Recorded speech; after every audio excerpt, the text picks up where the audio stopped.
c'est son inspiration. Oui, son père était aussi syndicaliste. Donc, là où il est bon, c'est que quand il se met dans l'histoire, un peu comme en ce moment en France, le philosophe Michel, je ne sais pas si on dit Serres ou Serres, je trouve ça génial qui sort ce bouquin en lui disant, écoute, le terrorisme c'est dur, mais soyez conscients, il n'y a jamais eu aussi peu d'Européens qui sont morts de façon tragique ou dans des attentats ou dans des guerres. Je crois que là, il est bon. Mais là où il est un peu déconnecté, c'est sur les sujets modernes de la société qui sont aussi importants pour certains citoyens. Quand il est arrivé à la tête de la commission, il a dit « Ma commission sera très politique », il l'a encore répété aujourd'hui. Alors on voit, il change d'avis, contre l'avis de l'Allemagne, il décide de ne pas poursuivre l'Espagne et le Portugal. En même temps, on a l'impression que pris individuellement, ces commissaires n'ont pas beaucoup de marge de manœuvre. On a l'impression que tout passe par le cabinet Juncker. Et ça a un avantage, c'est que c'est mieux coordonné qu'avant, et donc c'est clair. Si je veux tenir dans une situation aussi où il y a le centre de pouvoir, c'est plus seulement que la Commission, c'est aussi le Conseil européen avec ce président permanent et Tusk, qui est bien sûr quelqu'un qui est se met beaucoup plus en avant que c'était Van Rompuy avant. Donc il doit composer avec qui n'est plus le seul centre de pouvoir.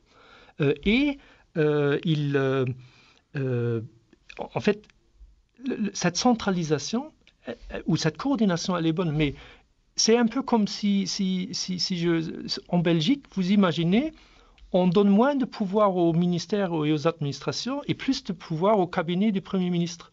Donc, bien sûr, après, c'est peut-être plus politique, mais on risque d'avoir des gens qui décident sur des dossiers et ils n'y connaissent pas grand-chose. Et donc ça, c'est un peu le dilemme et la difficulté de la Commission, c'est que beaucoup de fonctionnaires et la force de la Commission européenne, c'était quand même la compétence et la conviction pro-européenne de beaucoup de fonctionnaires sur le maritime, sur le transport, sur l'énergie, sur la... Et en fait, ça, on risque de perdre un peu. Et ça, c'est toute la tension.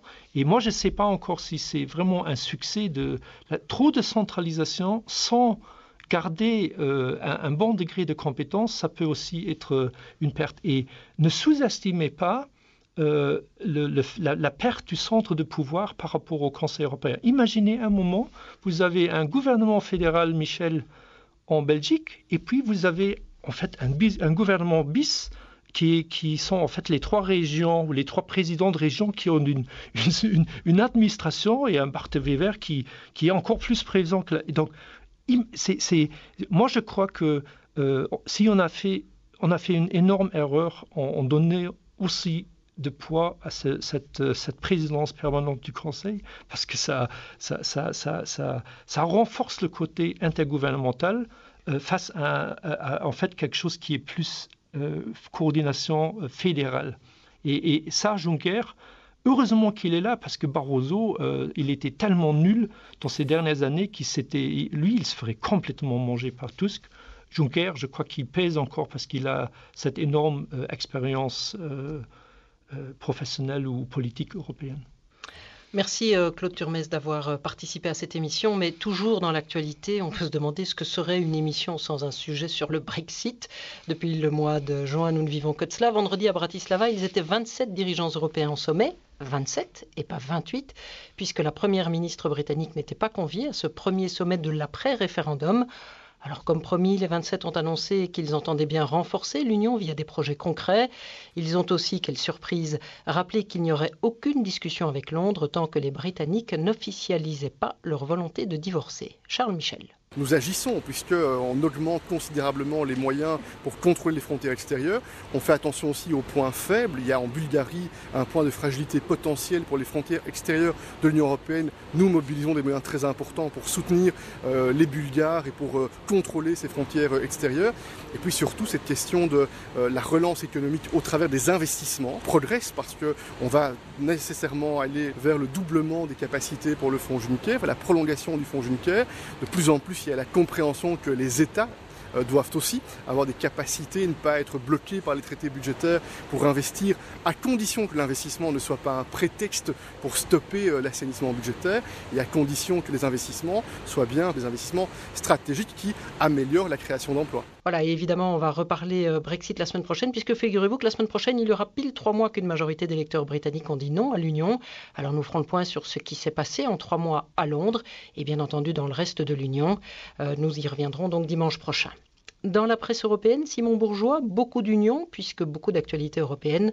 On a choisi cette semaine de ne retenir que ce que disaient nos collègues de ce discours sur l'état de l'Union. Ouais, plutôt du discours de la désunion. La presse n'est pas tendre avec l'état de santé de l'Europe au lendemain de ce discours de Jean-Claude Juncker. Écoutez, l'Europe en plein doute existentiel, titre Le Monde. Exactement les mêmes mots dans le Financial Times, l'Union européenne en crise existentielle. Jean-Claude Juncker contre le délitement de l'Europe dans Libération et ça continue. Pour le soir, le fossé est profond, mais quel fossé en fait? Entre les États membres, même pas. Entre les institutions européennes elles-mêmes. Pour l'éditorialiste du soir, l'info ce n'était pas le discours de rentrée de Jean-Claude Juncker, mais plutôt le contre-discours de Donald Tusk, ou plus exactement la confrontation entre la vision du président de la Commission et celle du président du Conseil, radicalement opposées. D'un côté, une Europe dans laquelle les institutions œuvrent pour le bien commun et les États membres suivent, c'est l'esprit des pères fondateurs, et puis de l'autre, une Europe au service de ces États, une sorte d'agrégateur des priorités nationales. C'est un débat vieux comme l'Europe, les fédéralistes contre les intergouvernementalistes. Et entre les deux, le soir a choisi, l'idéal européen n'est pas aux oubliettes, les États membres ne seront pas mieux servis. S'ils veulent toujours tout décider à 28, il faut accepter de déléguer. C'est vrai, dit l'Écho, l'Europe doit redevenir ce qu'elle a été, une utopie. Mais pour ça, il faudra un fameux chantier de rénovation, le chantier du siècle. Mais Simon, ce chantier du siècle, les États membres y travaillent, puisque à chaque sommet, il est question d'idéaux européens, de travailler ensemble, de biens communs d'Europe, quoi. C'est vrai, écrit le journal financier grec Naften Poriki. La crise des réfugiés, il faut travailler ensemble pour gérer les flux migratoires. La lutte contre le terrorisme, il faut collaborer et s'échanger nos informations. La lutte contre la fraude fiscale, il faut une réponse commune et des mesures homogènes. Oui, mais tout ça, c'est ce qu'on dit à la fin des sommets. Mais dans les faits, pour le quotidien d'Athènes, c'est tout l'inverse qui se passe. On érige des murs aux frontières, on abolit les accords de Schengen et du côté d'Europol, il ne se passe pas grand-chose pour lutter contre le terrorisme. On est loin de l'Europe des pères fondateurs. Même constat pour le Handelsblad aux Pays-Bas. Le bilan de Juncker est maigre. La Commission voulait être un moteur pour résoudre la crise des migrants. Les États membres n'en veulent pas. Même chose dans le dossier grec. Après 2 ans, Juncker a peu d'influence sur les grandes questions. Il avait un objectif, définir un avenir pour l'Europe. Il n'a pas réussi. Je vous le disais, la presse n'est pas tendre. La Commission a toujours été la tête de Turc quand l'Europe patauge. C'est vrai, plus que jamais, depuis le Brexit. Merci Simon pour cette revue de presse un petit peu négative malgré tout, un petit peu désespérée, mais bon, c'est la situation qui veut ça. Notre reportage maintenant, Sandro, s'intéresse à la Turquie, mais à la Turquie vue de Belgique d'une certaine manière, puisque vous nous proposez une plongée dans la communauté turque de Belgique. Vous avez cherché à savoir ce qu'elle pense de l'adhésion de la Turquie à l'Union. C'est un sujet qui est revenu dans l'actualité, puisque Turcs et Européens ont décidé à la fin de l'année dernière de donner un coup de fouet à des négociations longtemps restées à l'état de mort clinique. Alors Sandro, ils en pensent quoi, les Turcs et les Belgo-Turcs, de cette adhésion ? Eh bien, aujourd'hui, le non domine, mais il faut nuancer. D'abord parce que ce n'est pas un non monolithique. Et la diaspora turque est très hétérogène. Ensuite, parce que l'actualité des derniers mois a alimenté un sentiment anti-européen. Et j'ai pu m'en rendre compte en me promenant cette semaine à Schaerbeek, commune bruxelloise où vit une forte communauté turque. Je suis allé sur un marché et à la terrasse d'un café, un jeune belgo-turc sans emploi juge que les Européens ont très mal réagi après le putsch avorté de la mi-juillet et il est franchement mitigé sur cette question de l'adhésion. Oui et non, quoi. Pourquoi oui et non ? Et non. Parce que chaque pays qui est rentré dans l'Union européenne crève la faim. La plupart. Si l'Angleterre veut partir, c'est pas pour rien qu'il veut partir. Hein. C'est le bordel. Hein. Et si c'est pour profiter de nous, sincèrement, je préfère rester dans mon pays. Au début, vous disiez oui et non. Alors le oui, non. Ce serait quoi alors ? Le oui. Quand il y aura la période de fête, au lieu de demander un visa, ils viendront, ils feront leur fête ici et repartiront. Hein. C'est tout. Voilà, c'est tout. Donc il y a ceux qui critiquent l'Europe et d'autres critiquent la Turquie, comme cette jeune étudiante. Même si je suis turque, je trouve que la Turquie n'a pas du tout sa place parce qu'il y a trop de disparités entre les pauvres, les riches, les femmes, les hommes, les enfants. Donc la Turquie n'est pas du tout prête encore. Elle n'a pas encore atteint les critères démocratiques exigés par l'Europe. Voilà, exactement.